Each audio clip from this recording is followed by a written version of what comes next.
My name is Jamie Miller, and I'm a Vice President for Public Programs at the Aspen Institute. And it's my great pleasure to welcome to our stage Facebook founder, chairman, and CEO Mark Zuckerberg, who will be interviewed by Cass Sunstein, professor from Harvard University.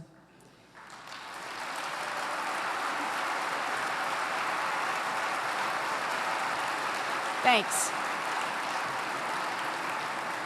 It's great to have Professor Sunstein back at the Ideas Festival, and we are so pleased and excited to welcome Mr. Zuckerberg to the Ideas Festival for the very first time. Thank you both.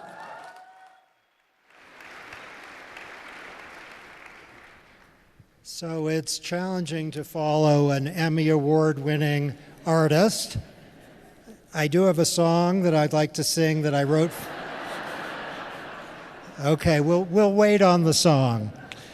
My interest in these topics, as Mark knows, came from a book that I wrote called #Republic, which is actually very concerned about democracy and social media. And I found myself on a train getting a call from one of Mark's employees saying, you know, we're also concerned about social media and democracy. Might you be willing to talk to us? And I found that a great honor. And I've had 2 occasions to work on specific projects as a consultant with Facebook, and the opportunity to explore, I think our topic is the future of the world. Is that what we agreed to? As much as we can fit in 40 minutes. In 40 minutes. So lightning round. The first issue, which is, I think, very salient in many nations, is that the governments have been thinking about regulating social media. The United States has a firm tradition of freedom of speech, and it's not exactly usual. I did empirical research, courtesy of online research strategies, and it's not usual, I can confirm, to find the heads of companies calling for regulation of their own companies. But you have done exactly that, called for government regulation. Can you say a little bit about what inspired that and what areas you'd like to see regulation in? Sure. So, you know, I've spent most of the last few years focused on trying to address some of the biggest social issues facing the internet, and that our company in particular is at the center of. And the 4 big ones that we've focused on are election security and preventing election interference, free expression and while removing harmful content, privacy and making sure that we get those issues right. And one that's gotten a little bit less attention, but I think is as important, is portability and interoperability and being able to move between services to increase innovation and competition and enable research. So through working through these issues, we've made a lot of progress on each of them. We've built up our systems internally in elections, which I'm sure we'll get into in a bit. There have been many elections around the world over the last couple of years. The results have been a lot cleaner online due to a lot of the work that we and others have done in partnership. But one of the things that I've kind of come to after a few years of really spending most of my time working on these issues is that in order to solve these issues, you get down to some fundamental trade-offs and values that I don't think people would want private companies to be making by themselves. Right, so questions like, how do you balance what the line is between free expression on the one hand and safety from content on the other hand, and privacy about what people are allowed to say, human dignity and decency? You know, those are really hard questions to answer, and you know, as a company, we try to do the best that we can, but I think that if as a society, if we were rewriting the rules of the internet from scratch today, it is not at all clear to me that what we would want to do is have private companies make so many of these decisions by themselves.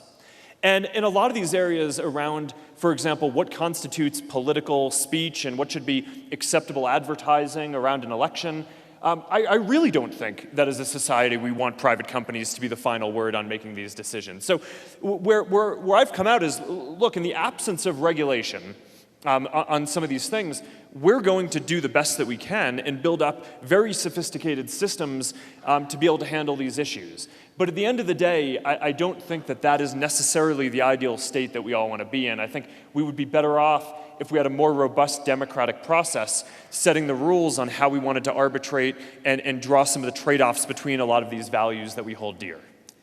Okay, let's talk about the integrity of the electoral process and foreign interference with elections. A lot of people in the United States are, of course, concerned about that. Can you say a little bit about what you've done specifically since 2016 to reduce the risk, and what you'd like to see, say, Senator McConnell and Senator Schumer agree on in the next few years on the regulatory front?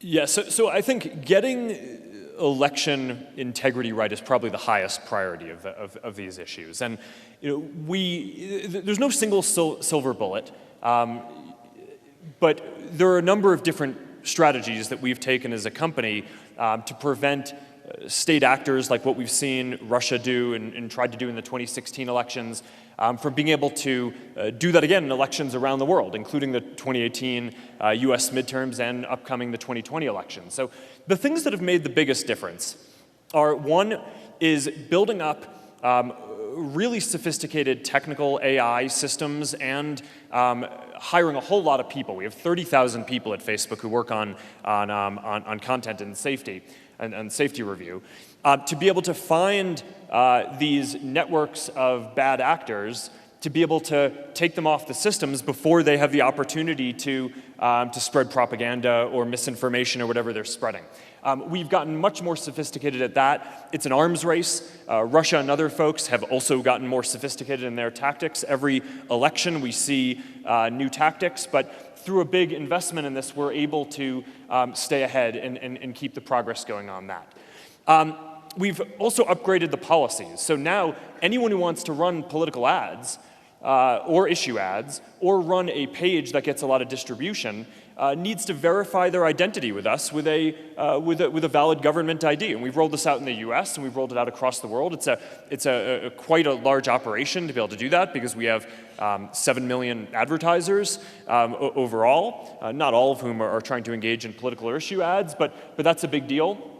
But that would prevent people from other countries from being able to advertise in elections where the law might prevent them from doing that. We've also instituted a bunch of transparency requirements where now anyone who runs political ads, those ads are going to go in an archive that's going to be visible for 7 years. So that way, 7 or 8 years, so that way anyone who wants, as a journalist or an academic, is going to be able to study what every political advertiser did, who they targeted, how much they paid, what else they said to different audiences.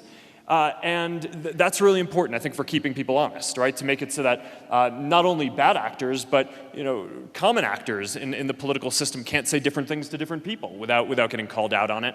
And there's a number of other things that just in partnership with working with intelligence agencies and election commissions around the world. Again, this isn't an American only issue. I mean, we just had the big elections in the EU, for example, and there's a big election in India.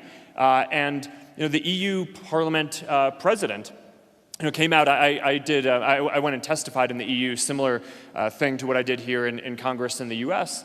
And the EU parliamentary president, after the EU elections, came out and said that Facebook basically, that we were able to deliver on what we said we were going to leading up to the elections, and that he thought that it was a relatively clean election because of that. So there are reasons for optimism, but we can't rest on our laurels because this is certainly an area where the adversaries are sophisticated and they have a lot of resources and will just keep on trying to get better and better. So, from a regulatory perspective, what would I want to see? One is, there's this Honest Ads Act, which I think is a good floor for what should be passed. We actually are doing all of the things that are in it already. A lot of it is the verifying political advertisers, it's transparency around who's advertising. But, I wouldn't just want those policies to be enforced on Facebook. I think you want them enforced across the whole internet. So having a bill like that passed as the floor, I think would be positive. There are other types of laws around the world that I think would be positive as well. For example, we had an issue in, this is not an American example, but we had an issue in Ireland.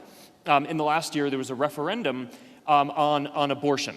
And during that election, leading up to that referendum, a bunch of pro-life American groups advertised in this leading up to this Irish election to try to influence public opinion there. And we went to the Irish and asked folks there, well, how do you want us to handle this? You have no laws on the books that are relevant for whether we should be allowing this kind of speech in your election. And really, this doesn't feel like the kind of thing that a private company should be making a decision on. And their response at the time was, we don't currently have a law, so you need to, make whatever decision you want to make. We ended up not allowing the ads. But at the end of the day, that feels like the kind of thing around the world in different democracies that you'd really want the local countries to be deciding for themselves what kind of discourse they want and what kind of advertising they want in their elections, not a private company. So that's kind of a flavor of this. But I mean, overall, the laws around election advertising are very out of date, right? I mean, what we've seen, a lot of laws around elections today are basically political ads are defined as ads around a candidate or an election specifically. That's not really what we saw Russia do primarily in 2016. They tried to get people agitated around different issues. So if you want to play and prevent that, it's more important to broaden out the laws to focus on things that are more issue oriented and not just around elections and candidates specifically. And also the nature of elections now is they're kind of permanent campaigns, right? So a lot of countries have laws that limit what candidates or folks can do in the time period before an election. And I just don't think that reflects the modern threats that we see around the world. I think you want stuff that's more ongoing. Okay, so my suggestion is that it's worth considering either for you or for regulators something that would be a zero tolerance policy, and that transparency is a good first step but not adequate if people have to do a little work to get what's transparent, or if they've done that work and they've still seen the ad which suggests that some parts of America are evil and other parts of America are worse than evil, or that some political candidates are systematically crime committers when they actually aren't, and this is all coming from someone who's transparent. Wouldn't it be better to have something that would be a zero tolerance policy that specified the categories with particularity? Call it beyond transparency. Well, I think that the challenge here is that a lot of the messages that are being sent are speech that would be acceptable if it were Americans doing it, participating in American elections. So, a lot of what we saw, for example, was simultaneous running of campaigns on both sides of an issue. Take immigration, for example. So, there would be a campaign to argue for immigration reform and a campaign to argue against immigration reform. And the campaign for immigration reform might look a lot like what someone in the US advocating for immigration reform would do, but if it's done through a network of fake accounts created outside of the country, then that's not allowed in our political discourse, so we then have the means to go and take that down. But a lot of the time, it's not actually the content that's harmful, which is why it's so important to act upstream of the content.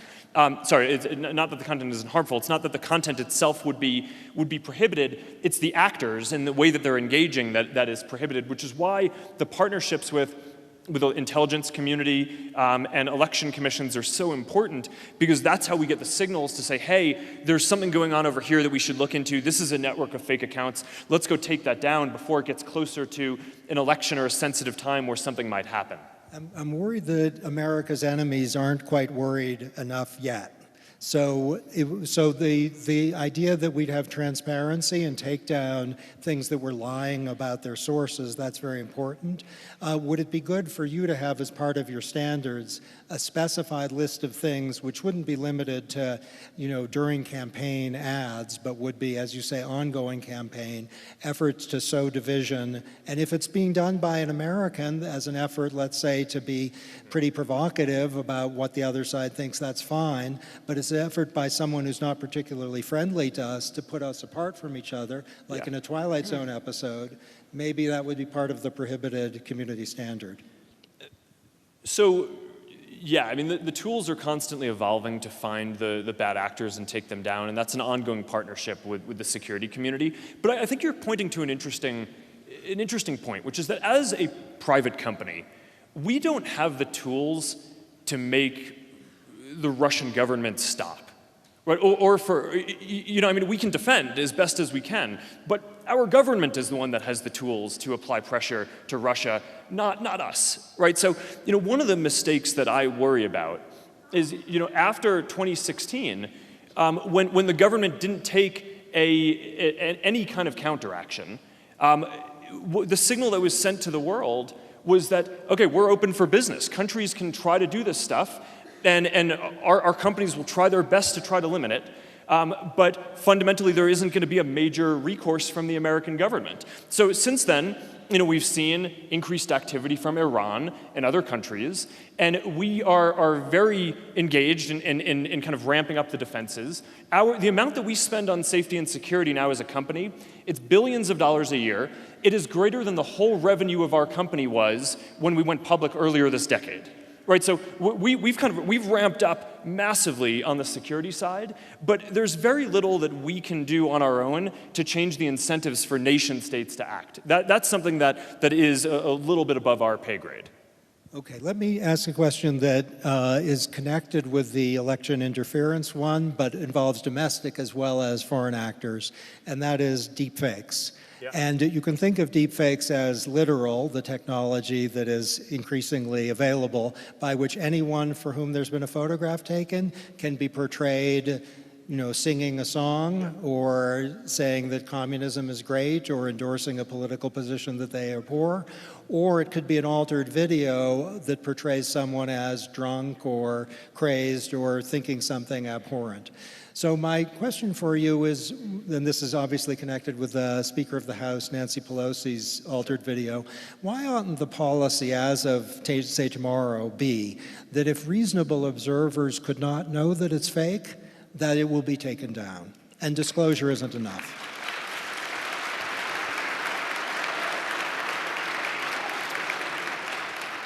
That's the first time I've ever gotten applauded. Thank you. So, okay, this is the area around deepfakes in particular is something where we're currently evaluating what the policy needs to be. We have a number of different policies for how we treat content. So if something is spam, we take it down. If it's misinformation, what we do is we say, okay, we don't think that it should be against the rules to say something that happens to be false to your friends, right? But we don't want it to spread and go viral. Right, I mean, people get things wrong, right? I don't think that people would want us to be censoring that and saying it is against the rules on this service to write something that is factually inaccurate. But what we're going to do is we prevent it. We work with independent fact checkers. If they mark something as false, we prevent it from getting any amount of significant distribution once we get that rating. And we also mark it as false within the service, so that way anyone who sees that content sees that the content is marked as false, and we show related content that is more accurate, so that way people can get pointed towards something that would educate them. And I think that's important because otherwise, you know, if you're just hiding things that are rumors, then how are people going to refute them, right? And you know, I do think it would be an overreach to say, hey, you shouldn't be able to say something that that is not correct to your friends. Now, there's a question though about whether misinformation, whether these deepfakes are actually just a completely different category of thing from normal kind of false statements overall. And I think that there's a very good case that they are, which is what you're saying. And now, when we put this into place, when we think through our policies, we need to be very careful because, you know, across our services, there are about, you know, more than 100 billion pieces of content a day flowing through the systems. And we want to make sure that we can define things in a way that is precise enough that we can actually go have the 30,000 people I mentioned a second ago apply the rules in a consistent way across all of this content. So, you know, I do think that saying deepfakes are different from misinformation, I think is a reasonable perspective.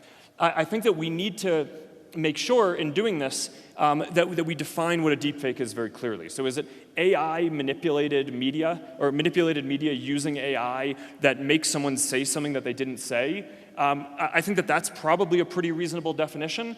But if it's any video that is cut in a way that someone thinks is misleading, then, well, you know, I mean, I know a lot of people who have done TV interviews or different interviews that have been cut in ways that they didn't like, right, and that they think changed the definition or the meaning of what they were trying to say. And I think you'd want to make sure that you're scoping this carefully enough that you're not giving people a grounds or a precedent to argue that the things that they don't like, that change the meaning somewhat of what they said when they were doing an interview, get taken down. So I'm kind of giving, this is a little bit of the sausage making here, because you know we're going through the policy process of thinking through what the deepfake policy should be. We don't do this in isolation. We're currently going through the process of talking to a lot of different experts, as we do for setting all of our policies. But this is certainly a really important area as the AI technology gets better, and one that I think it is likely sensible to have a different policy and to treat this differently than how we just treat normal false information on the internet. Wouldn't it make sense to go a little broader than that, so that things like the Nancy Pelosi video, which aren't like showing the Beatles singing a Taylor Swift song, or which would be interesting and obviously not true, so please leave that up. But if it's showing a political actor in a way that would be credibly taken by observers to be real, and it wouldn't be AI, it would be just, you know, whatever they did there, take it down.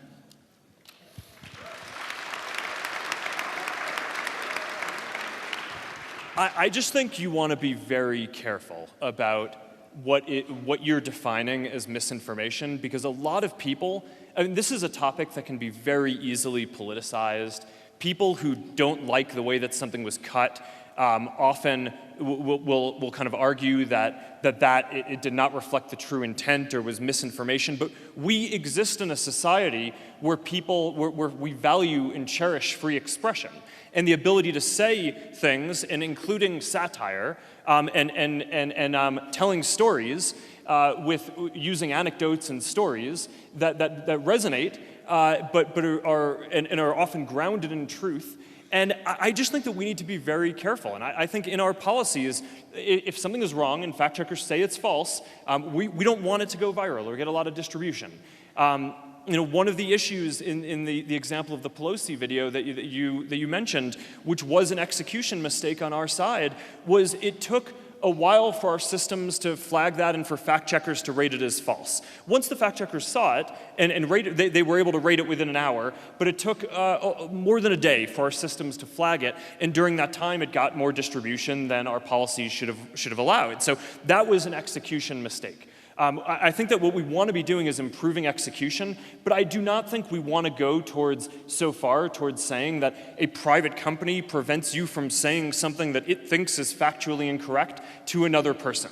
That to me just feels like it's too far and goes away from the tradition of free expression and being able to say what your experience is through satire and other means, much more than at least feels right, given where things are today. But the policies continue to evolve. As technology develops, we continue to think through them. I definitely think there's a good case that deep fakes are different from traditional misinformation, just like spam is different from traditional misinformation and should be treated differently.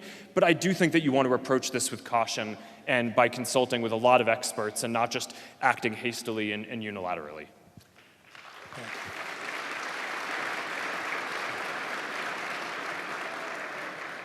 Okay, can we talk a little bit about two issues that are kind of mirror images, that is privacy and data portability.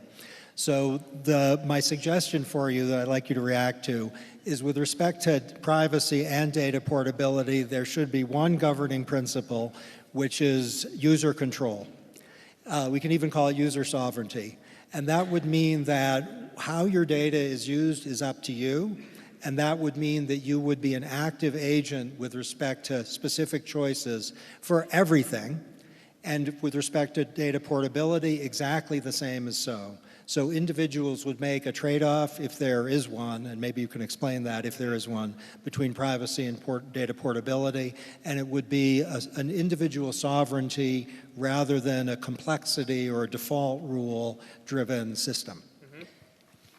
Well, I don't think that the controversial part of this is choice. I think that the harder part to define is your information, right? So I think that, take it in the context of a social system. One of the things that Facebook does is it shows you your friends' birthdays, right? So it can remind you of your friends' birthdays. Okay. We try to enable a developer ecosystem so that way people can bring their information out to other developers. I don't think anyone, I would be very surprised if anyone in this room disagreed with the notion that you should be able to take your information from a service to another service, right? I mean, that's non-controversial. The question is, all right, I have my friends on Facebook. You're my friend. You share with me your birthday. Facebook reminds me of that. Am I allowed to take that birthday and put it in my calendar app? And should Facebook enable doing that so that now my other calendar that I use can remind me of my friends' birthdays? Is your birthday my information or yours? Who gets to decide that? If I want to export my friends' birthdays to a calendar, do I need to ask every single one of them for their permission? Because if I do, then that app probably isn't going to get built, because that's a lot of friction. Or let's talk about another example. Newsfeed, right? I mean, one of the things that people have talked about for a while is, hey, wouldn't it be nice if I could bring my newsfeed, the content that I see from my friends, to another app, either so that there could be competing news feeds, right? So another company could innovate on top of that, or academics could do research on top of that. I mean, a lot of people want to be able to have people come in for studies and say, all right, can I see what's in your feed, and can I pull that data and then do a study on the content that's there, including for reasons like the election issues. I mean, there are a lot of academics who want to study this stuff. Same issue. The content that you see in your feed, it's photos and links that your friends have shared. Is that your information or theirs? And if it's theirs, then and you give them a choice over whether you're allowed to pull it out. And let's say we're overwhelmingly successful and say that 90% of people opt in and say, I'm willing to let my friends share that information. Then, are the studies that are done on that going to be valid? Are you really going to be able to build a competitive news feed if 10% of your friends' most interesting information is not there and the only way to get the full experience is through Facebook? These are really hard questions, I think. Right? It's very, I actually come out more on the side of where you are, that this should be left to individual choice. But I don't want to leave the impression that these are obvious choices that don't have competing equities that we all value greatly. If your paramount concern is around innovation and competition and research and data portability, and then it's not clear that you want to give every individual the right to say, I don't want my information to be able to be taken to another service. So I think that this is very connected to the set of privacy debates and things that we're having as well. There's no question in my mind that people need to have the right to be able to say who has access to their information. But I do think that as a society, we need to decide where we want to be on the spectrum between asking companies to fully lock down people's information and, on the other hand, making it portable. Because right now, I think that this might be a reasonable balance for us to be at. All of the discussion that we're having is around privacy, which I think is good and is very important and we need to emphasize privacy more. But without an appropriate emphasis also on data portability, I worry that all the incentives that we give to the industry are to lock down information and not make it so that people can bring it between services easily. Okay, I hear you. I'll tell you what I'm concerned about, that when people go on Twitter or Facebook or other social media platforms, what data portability there is and what privacy control they have isn't transparent unless they do a lot of work. So they can get access to stuff to figure it out. But my guess is if we did a survey of Twitter and Facebook users, the number of people who nailed what their privacy and portability selections actually were would be relatively low. So the suggestion is, would it be kind of trend-setting and fantastic for you as a company to have a consumer sovereignty principle with respect to both of these, and to acknowledge maybe as part of the information provision that if you don't provide data portability, you're going to lose something maybe, or researchers are, and put it in everyone's individual hands. What would be wrong with that, A, as your policy, and B, as the Consumer Sovereignty Act of 2020?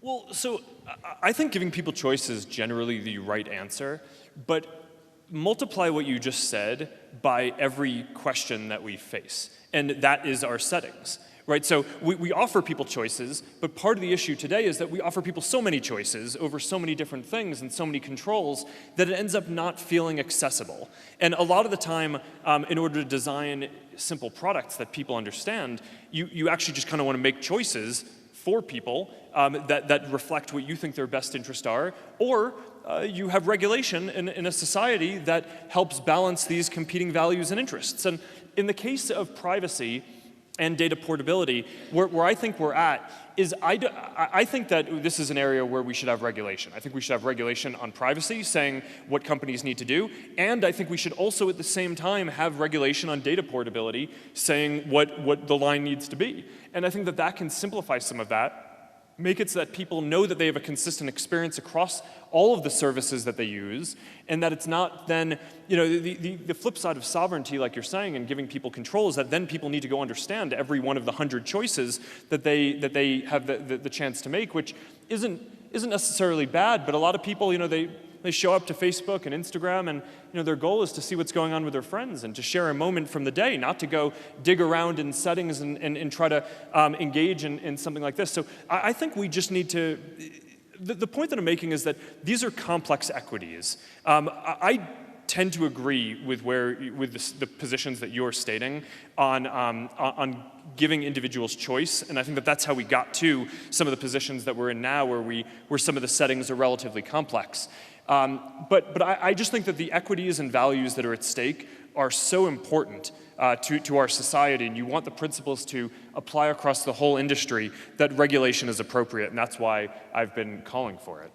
Okay, so I want to underline two major points that have emerged. So one is that there's a call from the head of Facebook for a federal statute, I guess, to handle electoral integrity that would build on, it seems, the best practices that are now existing, but that might be more aggressive, that might have a no-tolerance component, supposing we can define what no tolerance is with respect to, and also federal legislation that would increase consumer control over privacy and increase consumer control over data portability, acknowledging that there are costs with respect to some of the things that social media are good for, if you do that without informing consumers of those costs. So that's quite major, two initiatives. There's another idea which I think you're not going to embrace.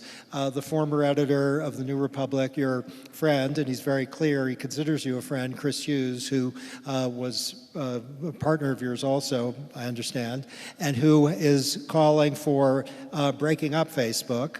And I understand his call for breaking up Facebook to have two components. One is about political power, so he's making a kind of democratic small d claim about bigness, going back to Justice Brandeis, and also there's a kind of economic claim about innovation, suggesting that if Messenger and WhatsApp and Instagram are not part of Facebook, that we will have more creativity and there's going to be more inventions. So what do you think?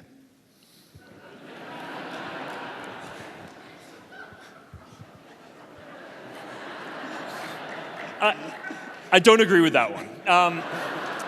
But look, I think that there are major social issues that we've been talking about, right? I think that the election integrity is a really critical one. Removing harmful content and managing that is an important one. We talked about that. Privacy is important, and of course ensuring innovation and competition and research is important too. Now, and so doing things like data portability.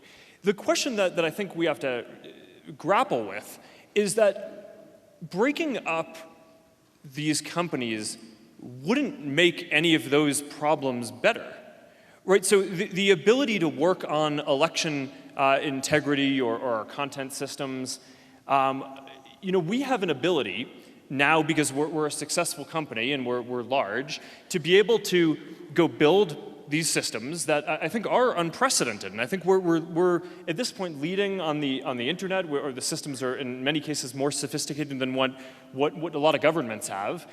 And we can build that once, and we can have it apply to Facebook and Instagram and WhatsApp and Messenger. And like I mentioned this point before, that the amount that we're investing in safety and security is greater than the whole revenue of our company was earlier this decade when we went public. So it just would not have been possible to do the things that we're doing at a smaller scale. Now, there's one of the counter arguments that people like to give to this is, well, no, they say the problem is because you're so big. So if you weren't so big, then you wouldn't have these problems in the first place, so you can't argue that being big helps address them. And the proof point that shows that is wrong is that you can look at the other social media companies out there. Look at Twitter, look at Reddit, all these different services. YouTube is not much smaller than us, but Twitter and Reddit are. They have hundreds of millions of people instead of billions. But do they face qualitatively different issues? Were the same kind of misinformation questions or election interference, are they not suffering from those too? They absolutely are. So it's not the case that if you broke up Facebook into a bunch of pieces, you suddenly wouldn't have those issues. You would have those issues, you would just be much less equipped to deal with them. So, I think you kind of need to think through what are the issues that you really care about and are trying to solve, and then how are we best equipped as a society to do that? That's why I'm for regulation. I think the answer to those issues is I think we want to make sure that everyone has to follow the same rules on election integrity. So that way, that's much more regulated. It's not just that we're doing it unilaterally, but that it's the whole industry is doing it. On free expression and taking down harmful content, I think having more rules around having systems in place to be able to do that would be good, not just on Facebook and our services, but on all these others as well, because we all kind of have similar issues on that. On privacy, I think you want common standards so people can trust the whole internet and the industry, and I think that's the answer. Right, I think that's how you actually address the issues that we're struggling with. And I can kind of get why politically saying that you want to break up the companies feels nice, right? It's like, okay, there are issues, let's just take a big hammer and go do it. But I just think the reality is we want to make sure that the things that we do actually address the problems. I read on Wikipedia that there used to be a company. It had 3 letters, AT&T. It may in some sense exist. And the thought in Wikipedia tells me was that AT&T had a lot of capacity to solve problems by virtue of its size, but that it was an obstacle to innovation, and that the successful innovation that's succeeded comes from the fact that we have a lot more competition now. So one version of the argument that Chris Hughes makes and that Senator Warren's interested in is that Messenger or WhatsApp or Instagram might be doing all sorts of stuff that is really on the horizon if they were independent of a large entity that's all working together. That's the kind of market competition argument. What's wrong with that? Well, I understand the argument, and I think in some cases it can be right? I mean, sometimes having large companies and some mergers reduce competition and innovation, which is why some mergers and some things are blocked. But if it were always the case that mergers were bad for innovation, then we would not allow any mergers in our society. So I actually think what you want to do is look at the specific cases and understand what actually happened, right? So, if you go back to when we acquired Instagram, for example, it's so hard to kind of remember what the state of it was at the time. I think it was 13 people. It had not yet launched an Android app, right? So it had one app on one platform. It was very controversial when we bought it. I remember, I think Jon Stewart, I remember this very clearly. The night that it was announced that we did the acquisition, his quote on his show is, Facebook bought Instagram for $1 billion of money? That's an app that takes your photos and makes them less good. right? And I mean, at the time, people were, a lot of people thought about Instagram as an app that helped, that was great for filtering photos. And the reality is, at the time, it had a lot of spam issues. Okay, so what happened? All right, so Instagram joined us, and the first thing we did was we plugged in our spam systems to make it so that all the spam basically got cleaned up, or a lot of it did. It got a lot better. Then we made it so that they were having a bunch of infrastructure scaling issues that were holding them back, which is also pretty common in the industry, that execution is hard, right? I mean, if you look at a lot of the companies, a lot of companies hit walls, and it takes them a while to execute and work through them, and we helped scale and do better there. And over time, we've launched all these things that by basically having all the resources of Facebook behind it, I think the founders of Instagram and all the folks who work on it today would say that it has grown into a much richer platform and has reached many more people than it would have ever before, right? So, okay, I think it would be very hard to make the counterfactual case with respect to Instagram, that there would have been more innovation somehow if it weren't a part of Facebook. I think you just look at the history, and the innovation has been amazing. WhatsApp, similar deal. Right, first thing that we did, WhatsApp used to charge $1 for people who use the service. First thing that we did when WhatsApp joined, took the $1 fee away so more people can use it. Which, by the way, created a lot more competition because, I don't know, how many of you remember when your telephone carriers charged you for text messages, right? Not anymore, right? That is because now you can do over-the-top messaging for free. And WhatsApp has helped to drive a lot of that trend. WhatsApp isn't as big in the US yet, but around the world, it definitely has been on the leading edge of changing that. So it's driven innovation, it's driven lower prices, more competition in the whole broader ecosystem. And again, I think, bringing all the resources that we've had to bear on that, I do think that if the founders of WhatsApp would probably agree with this, that if WhatsApp had remained an independent company, it would have focused on texting, and it would have been good for that. But now, as part of our company, it's developing into a much broader private platform for all of the different ways that you might want to interact privately. It's, we launched WhatsApp Status. It's the biggest ephemeral stories product in the world. I don't think that necessarily the WhatsApp team would have built that on their own. And we're working on launching payments. I don't know that the team would have wanted to or would have built that on their own, given the direction that they were on and the resources they had. So I just think you want to be careful with being overly broad in these analyses. Yes, some mergers can be bad for innovation. These weren't. And I think it would be very hard to make the case that any kind of innovation or kind of competition in the broader ecosystem was decreased because of the work and the innovation that we've brought to bear on this. Okay, so one thought I have as you talk is that there's regulation related to our issues of democracy, privacy, and portability. There's your own standards currently, and there's also the future of self-regulation. And a lot of the action is really in the future of self-regulation. And there are three areas there that are currently really salient. One is Libra, the currency.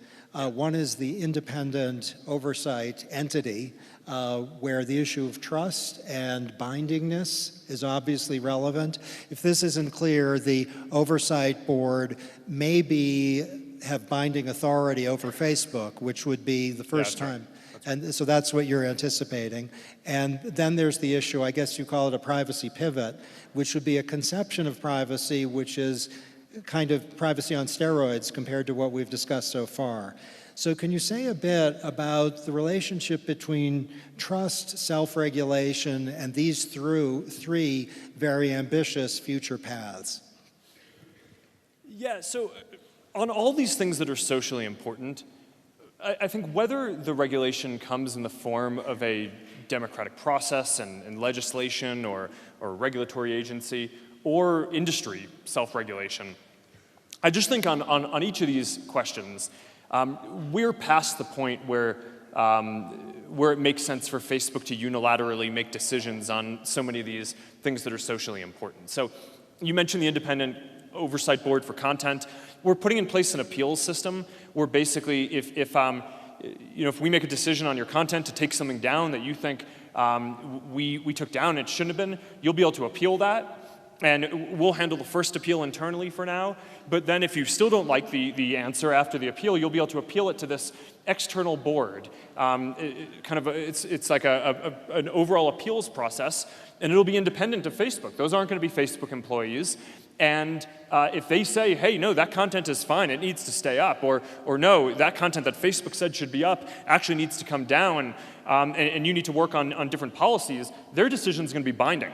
So you can kind of think about it as almost like a judicial analog in creating some separation of powers and some industry self-regulation. We're starting this as a project just for Facebook, but over time, I could see this expanding to be something that more of the industry joins or stands something up together as well.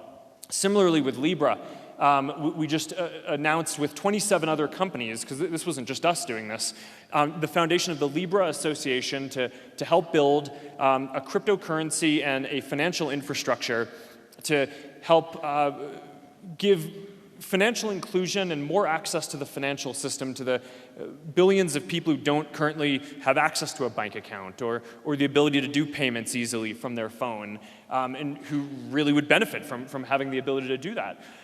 You know, building a financial system is not the kind of thing that a company can do by itself, right? So that, again, you know, we helped and played a role in helping to stand this up, but the Libra Association is an independent organization, and you know, we will have one vote in it. Out of, you know, by the time it launches, hopefully we will have 100 co-founding companies, and we'll be one of the voices. So I do think that we need to, in addressing more of these issues, help stand up more independent processes.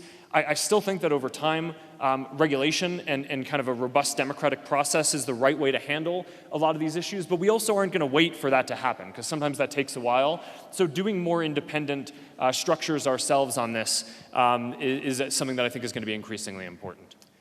Great. The last words go to Benjamin Franklin, who in 1787 asked what in Philadelphia had been given to the American people by the delegates to the Constitution, said, and these words should never be forgotten, a republic if you can keep it.